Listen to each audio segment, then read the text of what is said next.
احمد دین قاسمی کے افسانے گنڈاسا سے لیا گیا ایک اقتباس۔ اکھاڑا جم چکا تھا، طرفین نے اپنی اپنی چوکیاں چن لی تھیں۔ پڑکوڑی کے کھلاڑی جسموں پر تیل مل کر بجتے ہوئے ڈھول کے گرد گھوم رہے تھے۔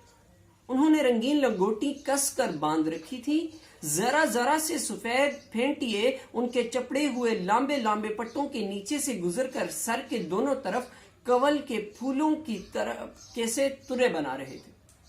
وسیع میدان کی چاروں طرف گپوں اور حکوں کا دور چل رہے تھے اور کھلاڑیوں کے ماضی اور مستقبل کو جانچا پرکھا جا رہا تھا۔ مشہور جوڑیاں ابھی بھی میدان میں نہیں اتری تھیں۔ یہ نامور کھلاڑی اپنے دوستوں اور عقیدت مندوں کے گھیرے میں کھڑے اس شدت سے تیل چپڑوا رہے تھے کہ ان کے جسموں کو ڈھلتی دھوپ کی چمک نے بالکل تانبے کا سا رنگ دے دیا تھا۔ پھر یہ کھلاڑی بھی میدان میں آئے۔ انہوں نے بجتے ہوئے ڈولوں کے گرد چکر کاٹے اور اپنی اپنی چوکیوں کے سامنے ناچتے کودتے ہوئے بھاگنے لگے اور پھر آنن فانن سارے میدان میں ایک سرگوشی بھور کی طرح گھوم گئے۔ مولا کہاں ہے؟ مولا ہی کا کھیل دیکھنے تو یہ لوگ دور دراز کے دیہات سے کھینچے چلے آئے تھے۔ مولا کا جوڑی وال تاجا بھی تو نہیں، دوسرا بھور پیدا ہوا۔ لوگ پوروی چوکوں کی طرف تیز تیز قدم اٹھاتے بڑھنے لگے۔ جمع ہوا پڑ ٹوٹ گیا۔ منتظمین نے لمبے لمبے بیدوں اور لاٹھیوں کو زمین پر مار مار کر بڑھتے ہوئے ہجوم کے سامنے گرد کا طوفان اڑانے کی کوشش کی کہ پڑکا ٹوٹنا اچھا شگون نہ تھا۔ مگر جب یہ سرگوشی ان کے کانوں میں سیروں بارود بھرا ہوا ایک گولا ایک چکرا دینے والے دھماکے سے پھٹ پڑا، ہر طرف سناٹا چھا گیا۔ لوگ پڑکی چوکور حدوں کی طرف واپس جانے لگے۔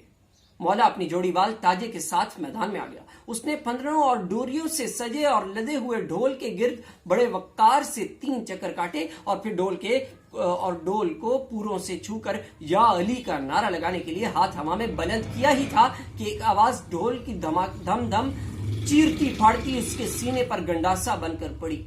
مولے، اے مولے بیٹے، تیرا باپ قتل ہو گیا۔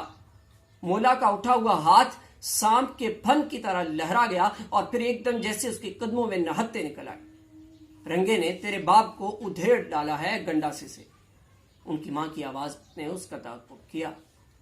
پڑ ٹوٹ گیا، ڈھول رک گیا، کھلاڑی جلدی جلدی کپڑے پہننے لگے، ہجوم میں افراتفری پیدا ہو گئی اور پھر بھگدڑ مچ گئی۔